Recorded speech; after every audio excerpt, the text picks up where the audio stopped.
Jersey General football team playing there. We disown you in Georgia, nigga. I want to ask you guys a question though. This is now this is more of a hip hop question.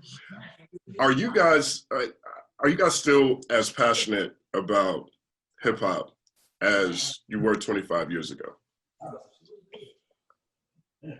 Yeah, I am. Especially with this new album we just did.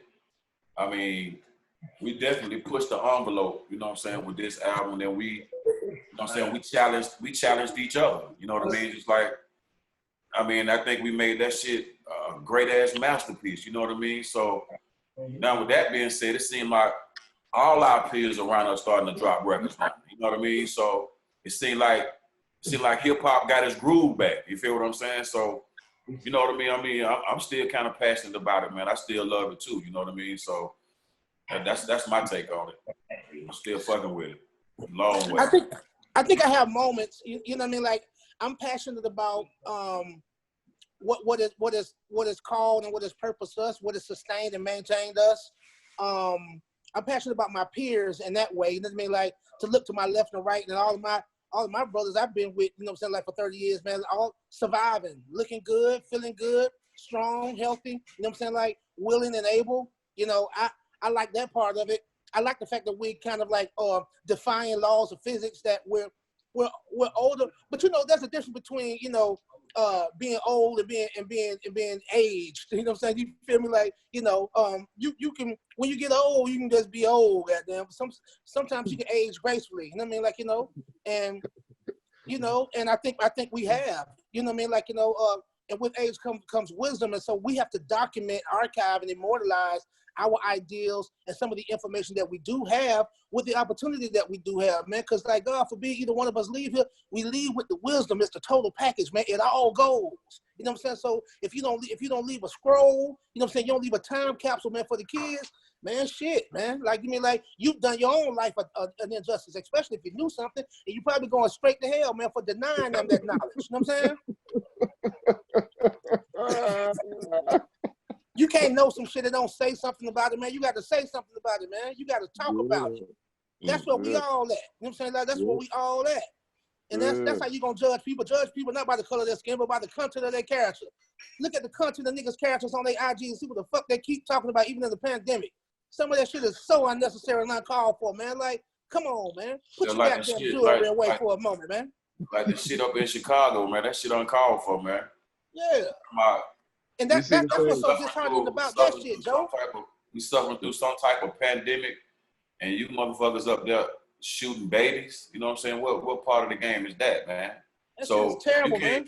You can't fix shit, man, until you fix yourself. You feel what I'm saying? So how we gonna handle that shit right there?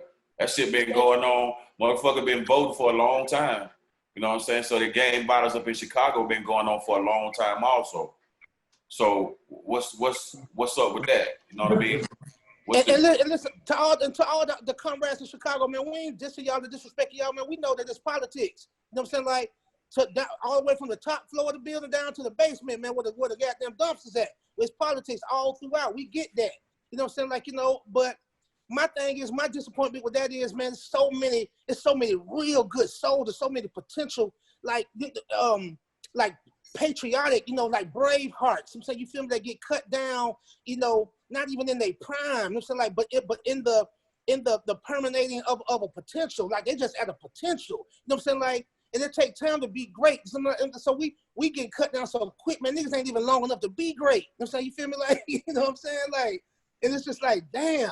And so, like, to me, it ain't really about, we got guns too, all of that. You know what I'm saying? You feel me? But, you know what I'm saying? Like, it's just about what you aiming at. We got to redirect our aim. You know what I'm saying? You feel me? Mm-hmm. And what I'm saying, like, you set our targets and our aims higher. You know what I'm saying? Like, to higher selves and higher vibrations. And that's just to get off that. You know what I'm saying? You feel me? But, you know what I'm saying? Like, man, shit. And I know Gip gonna say this. Gip gonna talk to you about the business part of it, man, because one thing we can say about the youth is that they're making more off of our culture, you know what I mean, like, than we were able to, than any other generation previous. You know what I'm saying? Like, they control it more. You know what I'm saying? Like, they control the intellectual property. You know what I'm saying? Like, but it's a damn shame that as vast, thank you, brother, as vast and far and wide as hip hop is reaching, you know what I'm saying, like that our art form, meaning the conversation itself, is at its lowest vibration. It's like, damn, I wish we had had the funding and the backing and the exposure when Rakim and KRS-One was on the mic. You know what I'm saying? You feel me? Damn. You said then we could that, you know, then we can kind of slack up and party a little bit, man, when that would have been the bulk of the wealth of the knowledge. You know what I mean? Like, you feel me? But I don't know, man. Like, when we talking so negatively and representing ourselves so wrongly, you know what I'm saying, like uncivilly, it's like, man, like shit, man. You know, you can't tell the difference between the stereotypes or not, man, because we embrace it and we celebrate it far too often. Like, niggas act like being a nigga is a natural state of being. Say it again. And it got real money. Like you said, it got real money. Like, these kids is coming in the game getting $5 to $6 million. You know, starting off. And you got to look in the pandemic, like most of them, like they was going to go out and make a lot more money. Like, you know, I'm hearing some of them is 8 million, some of them is 15 million. So with that being said, you know, you got to look at that and say, wow, but will it make it? Have their career been here long enough for them to sustain to be sitting this long? Yeah. Now, next year, when it get, what if it's no shows the next summer? Everybody that came out with that hot single, they might not make it. You know what I mean? So that's the reason why we say at the end of the day, use this platform at this time, you gotta understand the business of it, understand the streams now, and understand how people getting paid off you. You know what I mean? It's just a whole different business. And don't let the moral. That's what made us moral compass. I think that's what we stayed on this album. I think we wanted to take the bar, what the conversation is out here, a level. And I think we did it. I think that we, again, will connect with the smart community of our people and start raising our babies again to be smart.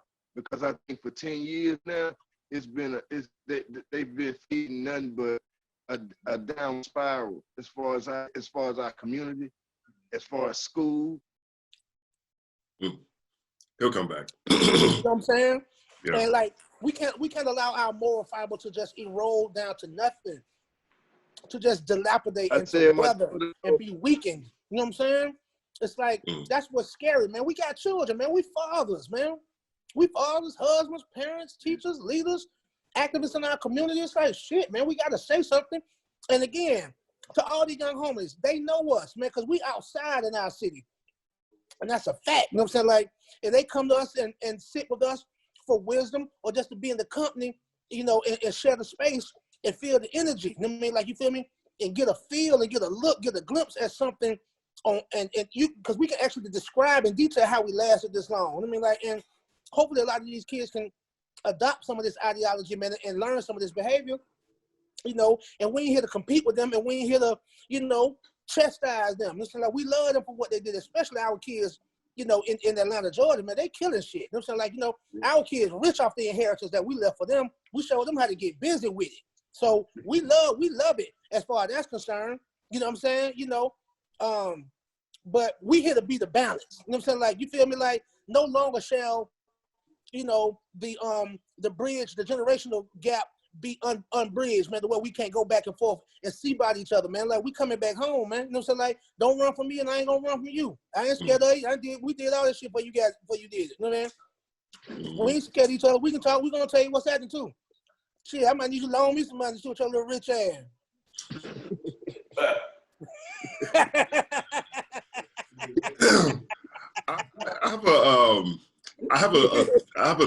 Well, real quick, to follow up on the point you guys just made. What if, you know, the money was there when KRS-One was on the microphone, when Rakim was on the microphone? Yeah. There's been this theory that was actually a coordinated thing, right? I have an interview coming up with Speech from Arrested Development, and I can't wait to talk to him, because them songs, that album sold like 5 million copies, and it's Mr. Windows about a homeless guy. It's nothing but like weighty music. There's no, you know, just frivolousness out there. And then the next album, he got shelved basically. And so you got, huh? The next album was what, Zingalama Dooney? Yeah, right. It got it did get shelved, but it got no marketing push. They didn't even push it. And so there's a conversation that I know you guys are aware of that a bunch of executives got together and said, hey, we're not going to promote positive rap music anymore. We see it's too positive. Have you guys heard about that? Do you guys remember that? Was that a real thing, or is this just a rumor? That was a real conversation. I heard the audio from it, dated back to whenever it was recorded. And then I also saw Crazy Bone actually reading the transcript on the interview just like a week or so ago. Wow. Yeah, I saw that too. Yep. Did you guys feel any of that around that time? Did you guys, I mean, you guys were with LaFace, you guys definitely had different advocates, but in that moment, at that point in time, could you feel the industry shift its focus on what it will support? Yeah. Man, I would say by the era, a lot of us, a lot of our elders and everybody from that era, man, like they didn't really have the ambition, I don't think, man. Like I wish that Rakim, in a sidebar, subconscious way had said like, yo, I know I'm aspiring to be the best MC. Because at that time, everybody like, I'm trying to be the best MC. You know what I'm saying? Like, but like, I know Gip gonna break down the South's perspective. Like, we was always waiting in the balance, man, like of the art and the executive position. I mean, whether that's Master P, whether that's Jay Prince, whether that's Magic Mike, whether that's Luther Campbell, AKA Luther Skywalker, Uncle Luke, our uncle. You know what I'm saying? Like, you feel me? Our OG. So we had some examples of independence. But shit, that's why they scared us to this day, man. Shit, we really defaulted into some of the independents because they scared us. And like, you got to understand, if you talking politics, then it's like, shit, hey man, my politics ain't your politics, and hey, y'all talking about y'all got a problem with these white folk, but they giving me my money. Shut your goddamn mouth and just make songs to go to the club too, man. What you doing? You finna fuck it up.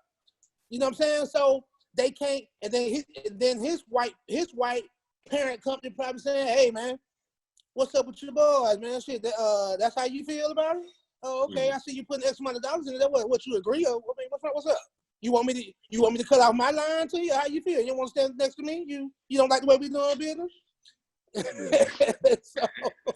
Right. So that's what happens, man. You know what I'm saying? And so, but independence is where we should be, man, where you can be the whole of something. You know what I'm saying? Like, not just the sum of the parts. You know what I'm saying? You feel me? So that's what's dope about what we do. We could talk it, walk it how we talk it over here. You know what I'm saying? You feel me? And if we win, we win. If we lose, we learn. You know what I'm saying? You feel me? Right. But man, I wish those elder artists had ambitions to ultimately evolve over into executive decision and be owners. We just don't own the culture. And then what do? They take our young, you know what I'm saying, you feel me, and make them rich, you know what I'm saying, like overpay them for nonsense. You know what I'm saying? Like, and I got to call that a spade. That what they did what it is. But what I can say is a lot of our youth, they only pretending to be stupid because the consumer actually wants what they getting. They supplying the demand. So shit, they in their logic and the way that they defend it and dignify it is that I'm selling what people want to buy. And they're selling, so apparently that's the case. But a lot of you young niggas acting more stupider than they actually is. You know what I'm saying? You feel me? These niggas ain't crazy. Ain't none of them crazy. Right. We incriminated ourselves by being too deliberate and too, overt. You know what I'm saying? And we gotta wear that. We gotta wear that now. You know what I mean? You feel me? Like, we had to use espionage to get behind some of these enemy lines, man.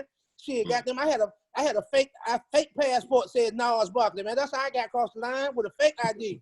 They ain't know it was me. They ain't know it was me till I got in the building with a bomb strapped to it, man. Okay, now we can negotiate. They said, God damn, this CeeLo Green from the Goodie Mob. Oh shit. See, that's when we came out, it wasn't the internet where that shit wasn't like that. You feel what I'm saying? I don't even know if internet came out in the 94 when we dropped.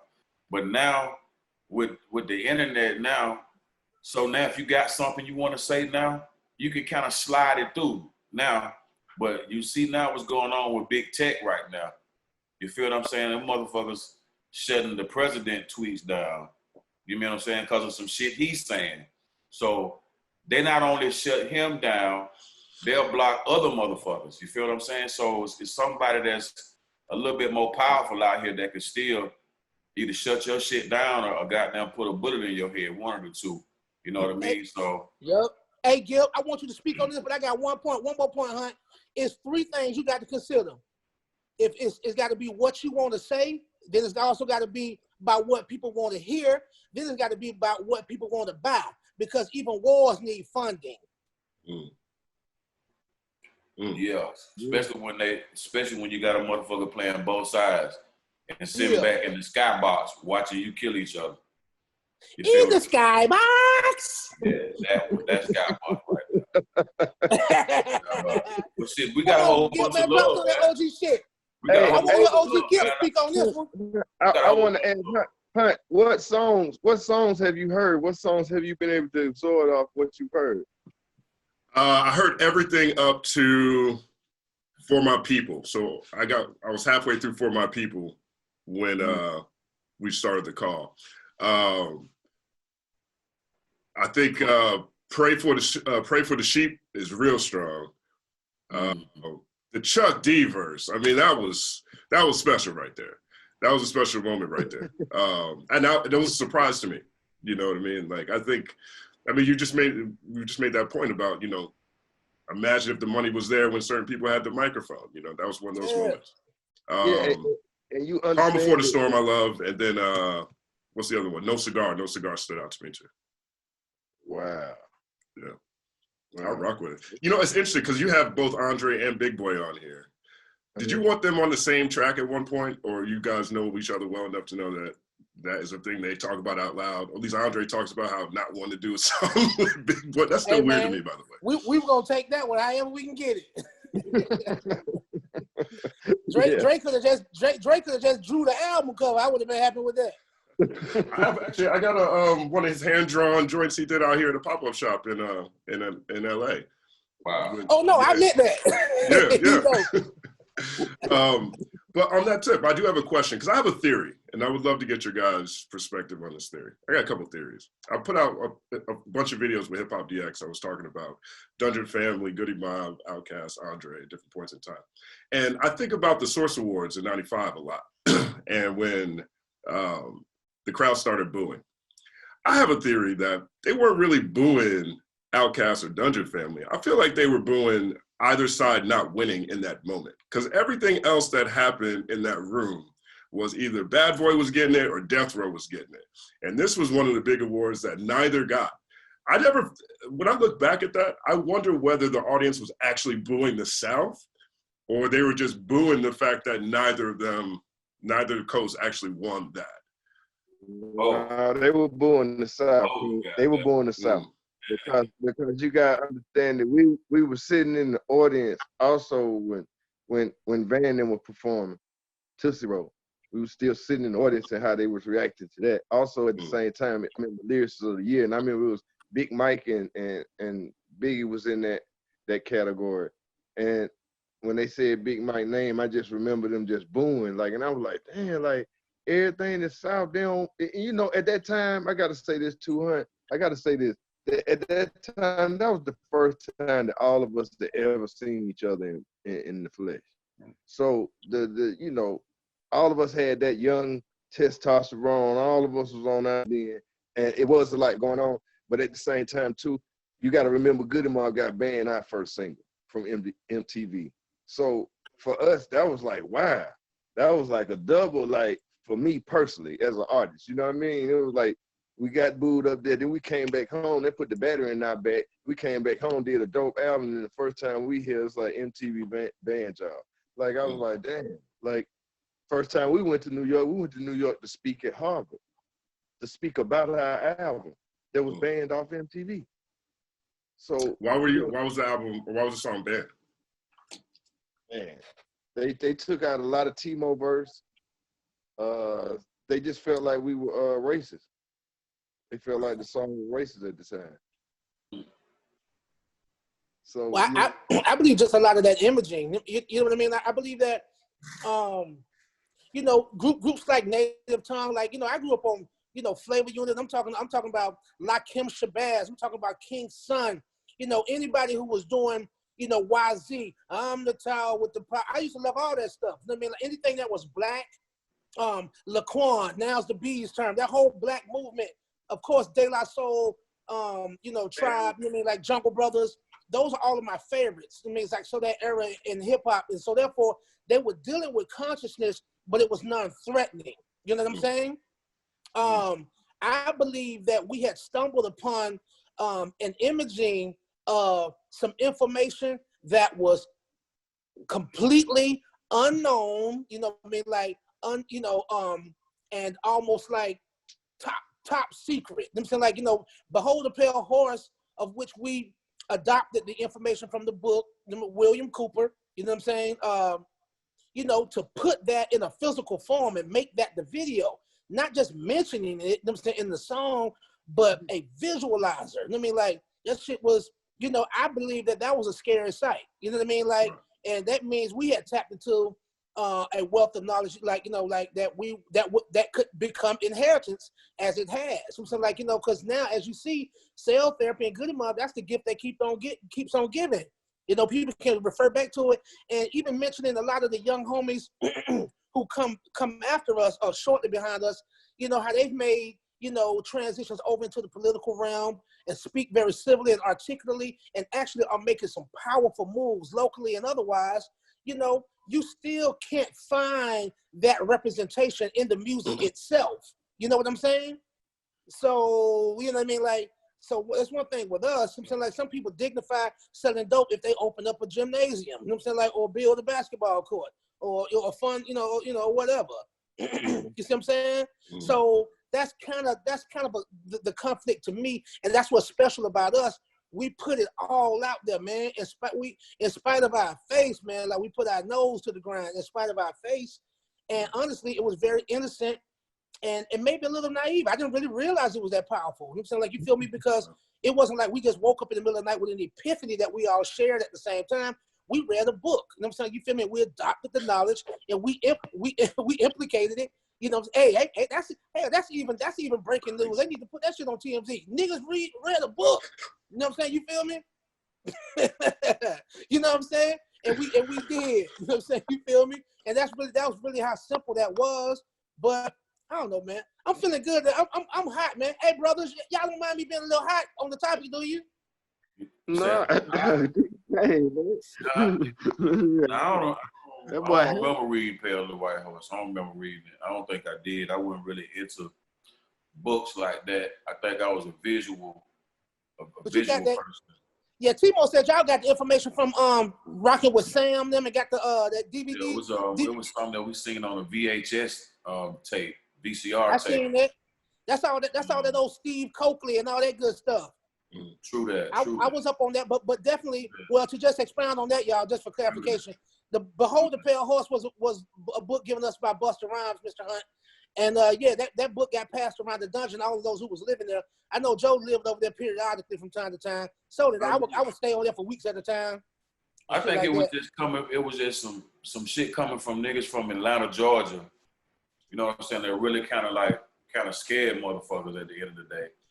Because we had motherfuckers that asked us, man, y'all don't get y'all dick sucked, man? Damn, why y'all can't talk about nothing else? What the hell wrong with y'all?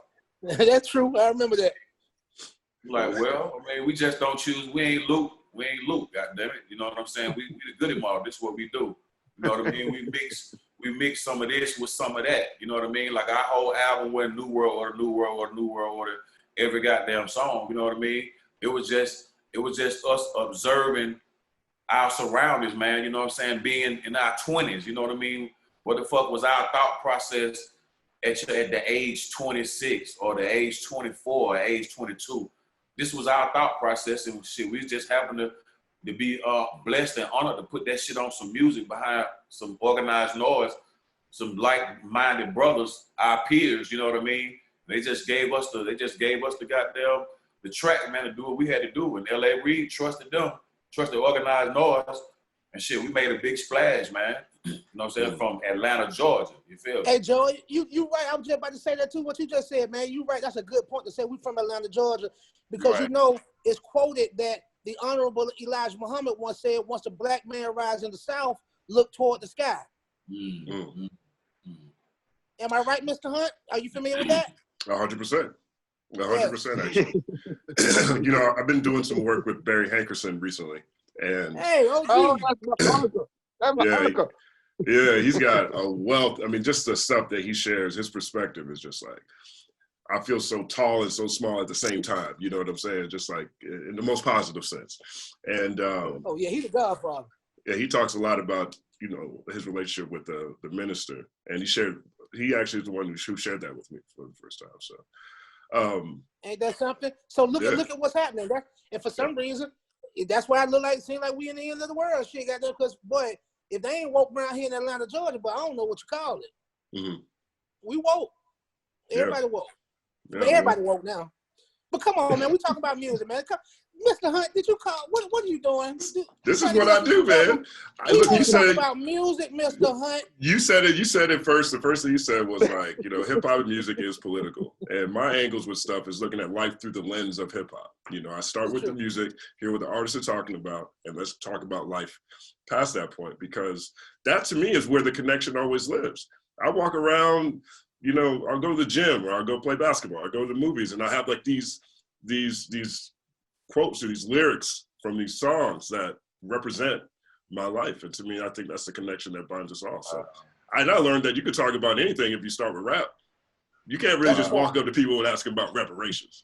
But, but if they say something about something in the rap, now people are like, oh, okay, well, I understand that line differently. Even to the audience, especially with like, you know, I have a lot of young white kids in college who follow my content, who follow my the work I do. And they are the ones who are most appreciative about how deep conversations can get into music. They're getting closer to people through that. You know what I mean? Right. So we still talking about music. Right. No, we still talking about music. I'm just teasing, man. We appreciative of your platform, man, and of you, brother. We know your work. You know what I'm saying? Like, you know, your consistency and your character. I actually, when I looked at the itinerary, for the day, I wasn't even really making the connection that we were about to be talking to you, man. So that's why I feel so good and so comfortable talking to you. And I know it's gonna get to the right people, man. By way of your cosign. You know what I'm saying? You feel me?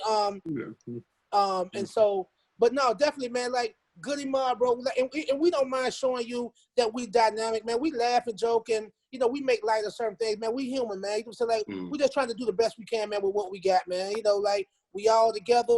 You know, the album is solid. It's just a solid body of work. We're doing it independently. We're back with Organized Noise, produced entirely by the mighty OMP. You know what I'm saying? Like Almighty Dungeon family, featuring everybody, man. Now that you let the cat out the bag, we might well go on instead. Yes, we got Andre 3000 and Big Boy on that motherfucker, man. It's hard as shit. You know what I'm saying? You feel me?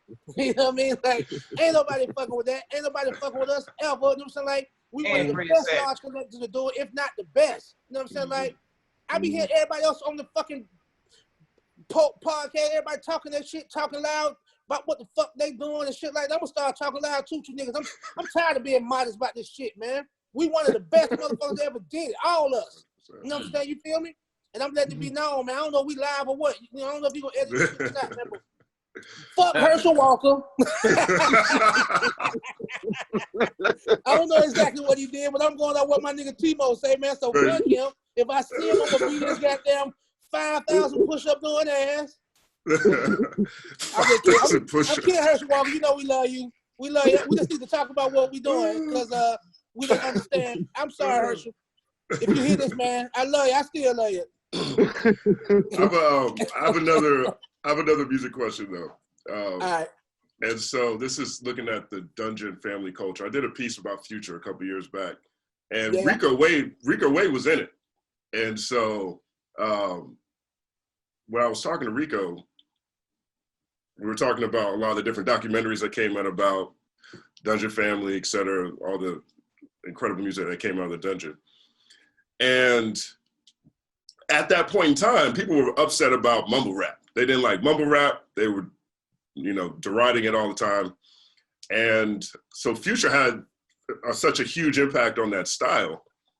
I had a theory that based on things that Future said and things that Rico Wade was talking about, that Future being in the Dungeon and the way y'all talk about it, nobody could have the same style. Like you had to have a different approach. Like you guys didn't value, you know, copycats, right? And if I'm Future and I'm sitting in the Dungeon and all y'all bugs are in there, what styles really left? Like, I feel like that is where that style came from. Am I off base with that one too? That's a good point. Don't look at it like that. That's dope, though. You might be right. What you think, Gip? Yeah, and also you gotta understand, man, the drug of choice, man. The drugs have changed, man. You know, like cause it was funny, but because I remember it was kind of like when he dropped Dirty Sprite, it was kind of like that whole thing of them really, their generation getting on the lean thing. And already in Atlanta, people say that we talk with a lazy tongue. So mixed with the lean and a lazy tongue, that's mumble rap. You know what I mean? Come on. And so with that being said, it's not like they can't talk. It's just that they high right now, and that's the way they feel. And they feel like instead of them leaning on the lyricism, they leaning on feeling.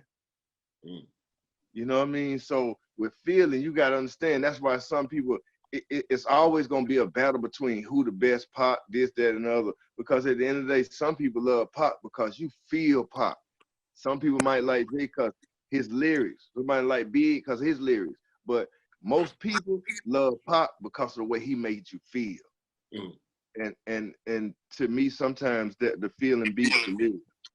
Just all about his feeling. Look what's so crazy though, Mr. Hunt. I mean, like, you know, Future being one of our young'uns, you know what I mean? Like, man, how old is Future now, man? Future what, 29?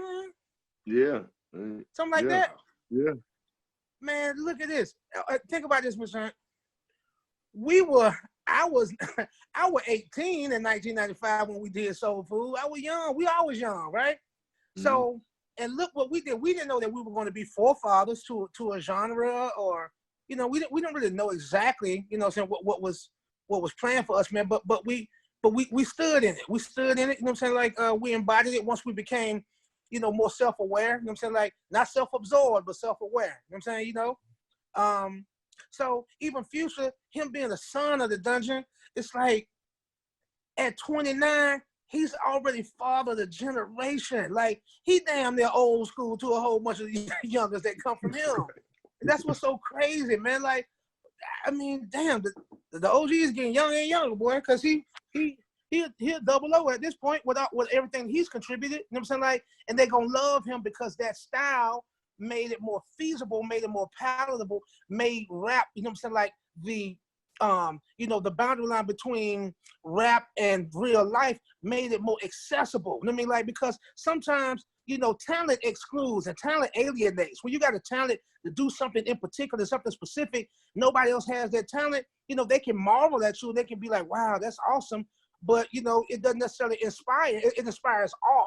You know what I mean? Like, it doesn't necessarily inspire action because only you can do that. But with him, what he did was gave them something that they could do and they could turn into something tangible. You know what I mean? Like, and have some fun doing it and make some money. So they're gonna he gonna end up going down in history either as an equal or even might even rise above us because, you know, we made people think and we gave them some shape and some form and some foundation. But he got them made people rich. He made a generation of kids. He put it's basically like put money in people's accounts. Like, you know what I mean? Like, you know what I'm saying? Like, everybody was able to do that because they look at him, they was more inspired to action because it's like, I can do that. Now I can do that. Lil Wayne started rapping like that too. You notice that? Yeah. You feel what I'm saying? He was doing that sound. I'm talking about motherfucker with this. Awesome.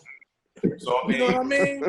Hip hop's supposed to keep evolving. You feel what I'm saying? That shit don't supposed to stay, you know what I'm saying, stay stale. You know what I mean? That shit supposed to stay fresh. You know what I mean? I think that's one good thing about our genre of music is that shit. The older we get, man, I think the more innovative brothers start to get. You know what I mean? And then you got the young artists coming up. They looking and like, damn, okay. Well, let me flip that shit this way. Unc did it that way. Let me goddamn pay respect to Unc and flip it this way. You know what I mean? Like your boy Travis Scott did with 5% Tent. And then you got this other brother Lil Bam, you know what I'm saying, flipping organized noise production. You know what I mean? So, you know what I'm saying? That's I guess that's the good part or being what motherfuckers call, man, you're a legend. You know what I mean? When you got that type of shit going on, that's the motivational part to it. And I guess to your question earlier, yeah, still finding love for it. You know what I'm saying? That give you that incentive, man, because you got the young MCs loving you. So you like, damn, well, shit, I'm motivated, man. Well, shit, let me goddamn make some music. And it just so happened, we decided to make this shit around the re-releasing of the 25th year anniversary of that Soul Food album. And we had shit that we can look at and formulate our opinions and shit on and be able to do like we did on Soul Food, put that shit down on paper or put it down digitally, man, and shit, and have some more stuff for our fans, man, because at the end of the day, that's when you walk out your house, that's who asking you, like, man, what's up with another album? Or when y'all gonna put some, y'all still doing music? Y'all niggas still together? That type of shit, you know what I mean? So now we got another thing of Soul Food. You hadn't got the curry goat yet, have you? No, I have not. Well, let me double check. Hold on. I can take you right now. See, it's like another type of. No, yeah, I did get the curry goat. Yeah, I passed out. You know Yeah, that's so, number 9. I did get the curry goat. Yeah, so it's another type of meal, but Yeah. shit, 2020 with it. Right.